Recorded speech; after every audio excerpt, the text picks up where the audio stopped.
We're continuing our coverage here from the World Economic Forum's annual meeting in Davos. And joining me now is the former Governor of the Reserve Bank of India, Raghuram. Rajan. Sir, thanks very much for joining us here at cnbc TV 18.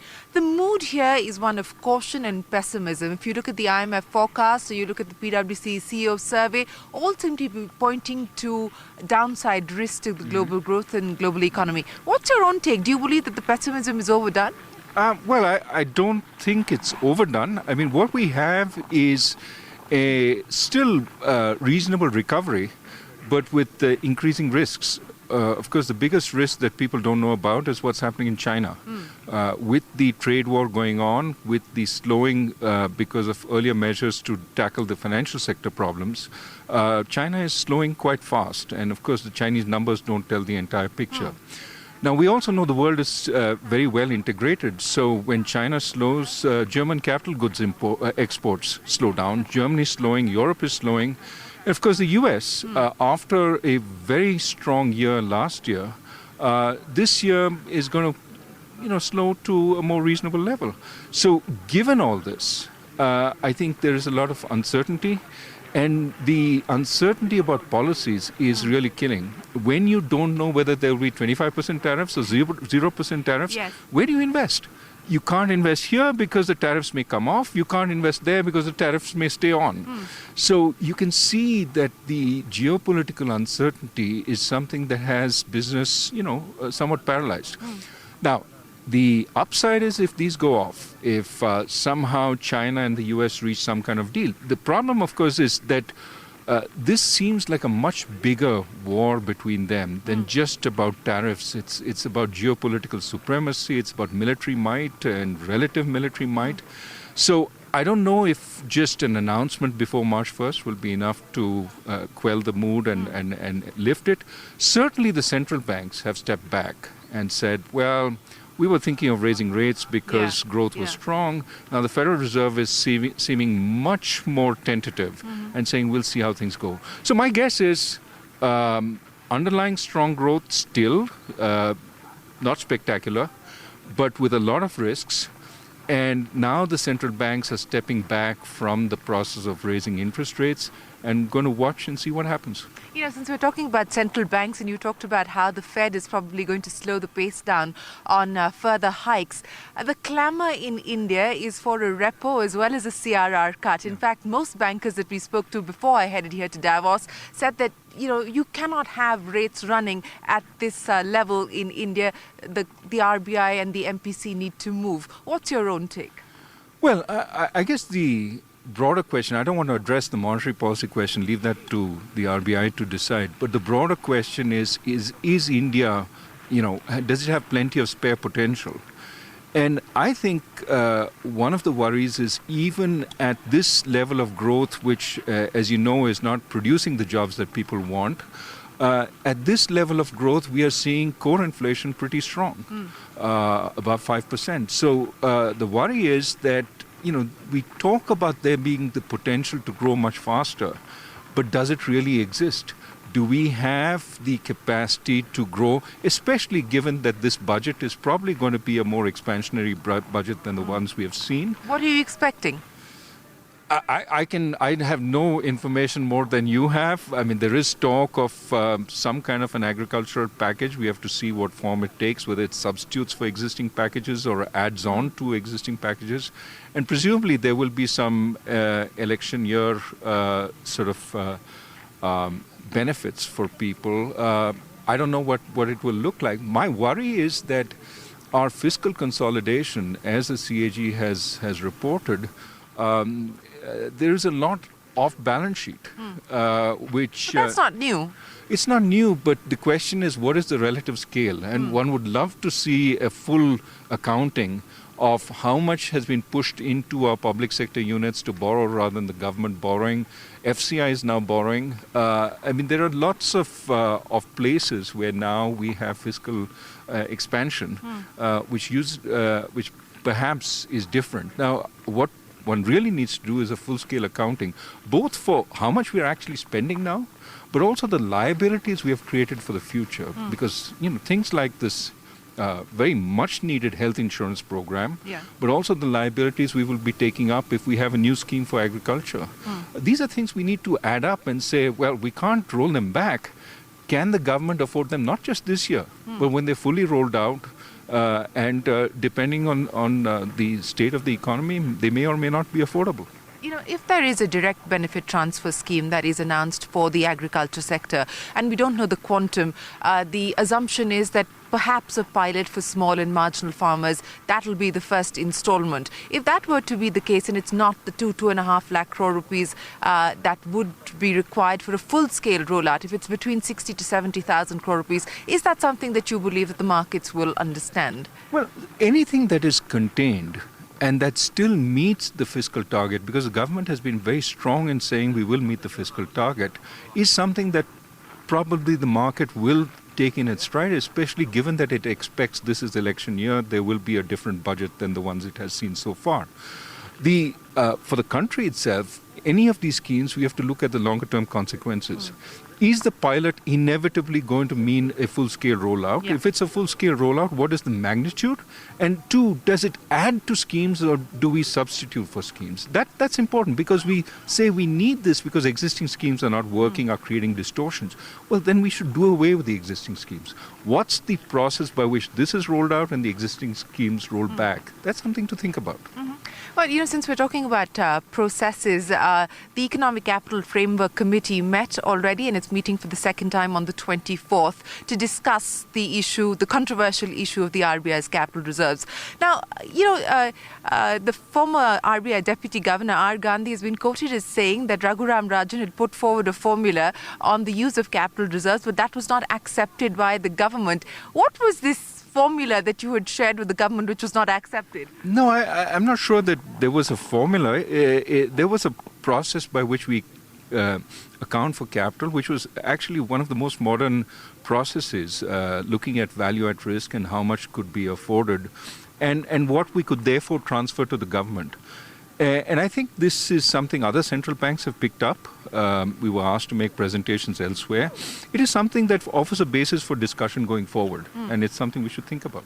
So what was it that you suggested to the government, and what was the response that you got from the government on this? No, I think what we had suggested is we need a scientific process by which we evaluate how much capital the RBI needs, and based on that we declare a dividend, rather than negotiate this every year around budget time. How much do you need? How much can we spare, etc., etc. Yeah. Let's do it on a basis. Do you believe that that process is arbitrary somewhat?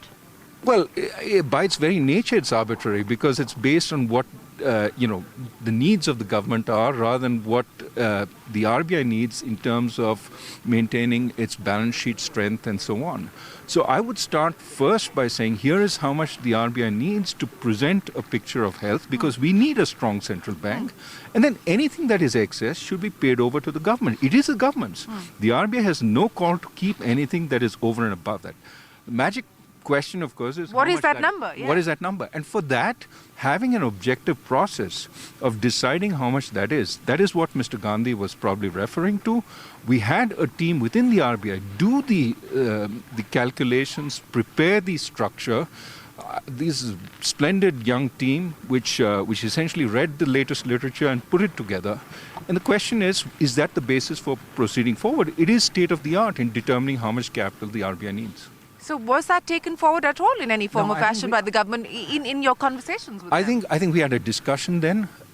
We put it on the table. The board at that time approved it in a sense of this is a basis for discussion going forward. The government at that point decided that they needed to learn more. So it wasn't that it was rejected. It was just that we never concluded on that. So given the work that you did in the past and the fact that there is this committee that's looking at this issue, what should be the guiding parameters? Well, it's up to the committee to figure it out. No, but what would you suggest? I mean, what was it that you put on the table? I think the committee will think very carefully about this. And I think the 2 or 3 big issues that it will consider first are that what is the appropriate level for the RBI to maintain a strong, healthy balance sheet, especially when it looks, when it's outward facing towards the rest of the world.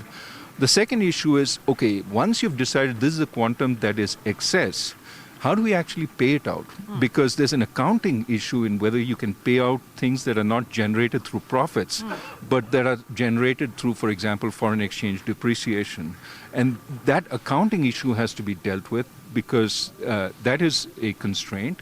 And the third issue is how do you pay it out without monetizing a large part which you cannot really afford to given the liquidity conditions in the economy. All three have to be thought of. My sense is that, previous people have opined the best way to actually pay out a large dividend to the government is to write off the bonds that you hold on your balance sheet of the governments. So the government's debt comes down and you don't monetize the process. That's something to think about, but that's more me speaking with my academic hat. Well, let me continue to get you to speak using your academic hat. Arvind Subramaniam had said that you differed with him on the use of the capital reserves. His idea in the economic survey that he put forward was sort of a public asset rehabilitation agency or recapitalization of banks using the 4 lakh crore rupees, which he believes was excess capital. You differed with him on both these. Why? Well, the public asset reconstruction agency, what people call the bad bank, my worry was that bad bank would be manned by government or public sector officials. And so you wouldn't solve any problem in terms of reducing the bad loans because it would go from the pocket of the public sector banks into the pocket of the public sector reconstruction corporation. Why would they have any stronger incentives to deal with the bad loans than before? So it seemed to me that this was just changing from one pocket to another, something we do often in the government in India today and in the past, and it's something that I don't think changes very much on the ground. On recapitalization? On recapitalization, it led to the very issue that we were just talking about. If the banks are granted this money, will they spend it? Will it lead to monetization? And he had some scheme for trying to ensure that it actually wasn't spent. To my mind, all these clever schemes can be short-circuited by simply saying, government, we owe you money, we have some of your bonds, we'll write off those bonds. And so your debt level, the government's debt level would come down. Now you figure out how much you need to borrow in the ordinary scheme of things. It also is the right thing to do because remember these surpluses have been built up over many years. Yes. It is what essentially belongs to governments over the years. Yes. And to that extent, by writing down the debt, you will create the conditions for this government to move on with, based on what it should have inherited from past governments. So if it needs to borrow more, it should borrow more, but that should be explicit and identified and as additional government borrowing. You were talking about ideas, and the universal basic income was an idea in the economic survey put forward by Arvind Subramaniam. He called it an attractive and an appealing idea that should be debated. Sikkim is going to be the first state that experiments with rolling it out by 2022, but small in size and scale. Do you believe that UBI-like experiment is something that India should take forward? Well, I think there is certainly some merit in moving away from many of these sort of transfers which are done through goods. For example, a fair price shop and so on. It becomes much easier to manage for the government if it offers a transfer in terms of cash, provided there are stores in which people can spend that cash. So direct benefit transfers have a benefit.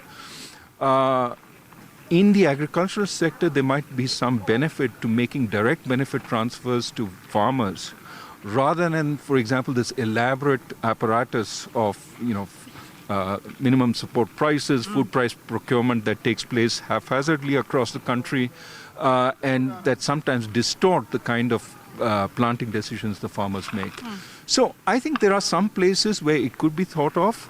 But typically, in order for us to be able to afford it, it has to come by pulling back existing schemes. It can't be just another add-on. Sure. Second, I think at this point it is really too early for India to consider universal benefit transfer broadly to the population. It seems to me that we first have to think about creating jobs. And let us not distort the job market by creating a sort of alternative route for people. I think selectively in places offer work which is compensated for by the government. For example, the Manrega scheme has been quite beneficial in alleviating rural distress in some areas. We need to think about doing it much more targeted, much more selective. We're not a rich country. We can't afford these blanket big schemes. I want to talk to you about something that's popularly sort of on social media and come to be known as the Rajan List. And this was the list of willful defaulters that you sent to the Prime Minister's office. Have you heard from the government on this at all? And was there a recommended course of action along with the list of names that you suggested to the government? No, look, I think the government started sort of on this process. I don't know where it is. I think the intent was really in order to bring down the list of frauds. This was not about willful defaulters, it was about frauds. In order to bring down frauds and make it less of a lucrative enterprise for both the people who sometimes are associated within the banks, but also the people outside who are defrauding the banks, we have to bring some of these guys to book and say, here is the penalty of actually defrauding the public sector system. And unfortunately, too many of the big players have gotten away.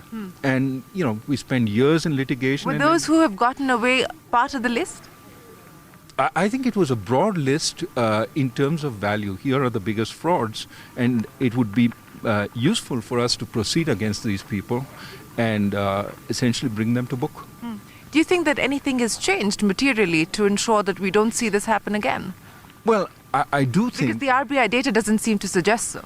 I certainly when I was there, I was worried at the growing sort of amounts of the frauds. And unless there is punishment for crime, there is no reason for the crime to come down. If you can walk away with impunity, I think it just encourages more. So we do need to bring people to book. Again, carefully, not subjecting the whole system to harassment. But where there is, and this is why I said focusing on the large value crimes, it is important to invest resources in bringing them back into the country and letting them face the full weight of the law. You talked about jobs, and there is this debate on job creation. There is no access to conclusive data from the government so far, whether it's the NSSO data or the Labour Department's data. But anecdotally, the government believes that more jobs have been created and that this pessimism around jobs is overdone. How do you read the job situation? Well, look, I do think that we need better data. I also do think that wherever we have data, we should not suppress the data. We should let people judge what the data are about. You believe the data is being suppressed? No, my worry is that, sometimes when the data are not supportive, we tend to delay the release, we tend to, downplay the quality of the data, etc., etc. Come on, let it all come out, but focus on creating new levels of new sources of data, and certainly on employment. That is something we've been debating for a long time. We should move post-haste on that. Now, anecdotally, you can make any case you want. I mean, when 25 million people apply for 90,000 jobs, is that saying that we are oversupplied with jobs? My guess is it's saying that at least at a minimum, we're not oversupplied with the kind of jobs that provide government benefits and so on. People seem to find that very attractive. And that's a worry, because these are not great government jobs. These are modest railway jobs for which we have 25 million people applying. My sense is that we need to absorb enormous amounts from agriculture because, the size of agricultural holdings are falling, productivity is low, the incomes they make there are really quite small. We need to create jobs in rural areas. We need to create jobs for people leaving agriculture. And that involves a tremendous rethinking of where we've been going. It involves ultimately a second generation of reforms which enlists agriculture in the growth process, but also creates jobs for those leaving agriculture. Since you're talking about the next generation of reforms, and you did present a paper along with 13 other economists on what India needs to do to be able to generate 8% plus kind of growth rates, what would you say, given the kind of political mandate that this government enjoys, what would you say have been the big hits and the misses? And even the self-inflicted wounds, perhaps. Well, I've spoken enough about that. Let me say that I think the government has creditably brought in the bankruptcy code. We need to make sure that it works by certainly that first generation of large companies that went into bankruptcy, that has to end in finite time, not be constantly appealed. I think there is a process of learning, and hopefully that will reduce the time for future cases rather than actually increase it. Unfortunately, for our previous attempts at bringing corporate bankruptcy in, the bankrupt have actually found ways to game the system, and we should make sure that doesn't happen once again. I think that's been a good development. I think GST, despite the glitches in the rollout, is something the country needs in the longer run. It's something that we have to fully operationalize. Convergence to a 3-rate structure? Eventually, I think we need to. I have no problem with the fact that initially you have a more complicated structure, but we need to simplify. We need to bring it down to as few rates as we can. I think that's been another win. I think where we need more work, certainly, we have done very little on making the labor laws more friendly towards contract workers who don't have really a long-term future in companies, but also giving companies more flexibility to grow into really big producers of the kind we see in China. This is something that, for example, Arvind Panagaria was very strong about, but we haven't done very much. Another place where I think we have done little is on land acquisition. One of the biggest stumbling blocks in infrastructure is how we acquire land. Can we learn from the best practices across the country and bring in a humane but effective and fast land acquisition system? That's something I think the next administration, whoever it is, will have to think strongly about. Bank consolidation, and we've seen a recent sort of merger of 3 banks being announced. The criticism is that the hope was that we would actually see government holding reduce, but here now you're seeing bigger government-owned banks. What would be the lesson as far as consolidation is concerned for the next government? Well, more of this kind of consolidation? Well, I think we have an experiment underway. Whatever the rationale behind the experiment, we should see it play out. There's no point sort of undoing. Let's see what happens with the Bank of Baroda merger with Dena and Vijaya, and see if that's the way we want to go.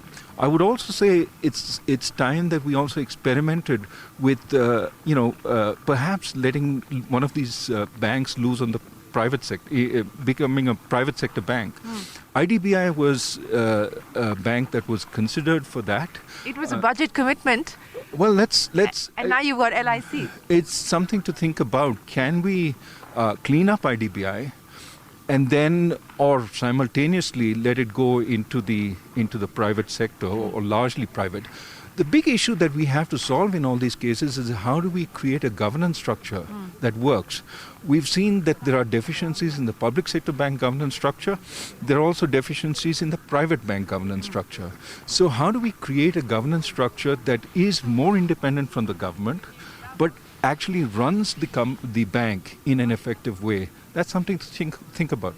There's been a lot of speculation that you're being courted by various political parties, and if this Mahabgatbandhan were to come to some sort of hope at being in power, that they might even consider you as finance minister. Is that something that you might even consider? It's all speculation, but really, what number of us have been trying to do is put ideas into the system. Some of them are well-worn ideas, but I think we really need to think about how we take our country forward, that we are reaching the point where the old pace of growth is not enough. We need a new sort of revival, reinvigoration of growth. And what are the reforms that we need to do, the second or third set of reforms, to put this country on that growth path? That's something we need to think about very carefully. So are these political parties reaching out to you for ideas and for counsel? I talk with political leaders all the time. Have you spoken with Rahul Gandhi recently? I have spoken with Rahul Gandhi. Chandrababu Naidu and I were supposed to be on a panel here. So we talk with, I talk with whoever wants to talk to me. I spoke with Mr. Jaitley just 2 or 3 weeks ago. But would you consider politics? Look, I'm not a politician. I've said that many times. I have one of the important things in life is to know what your comparative advantage is.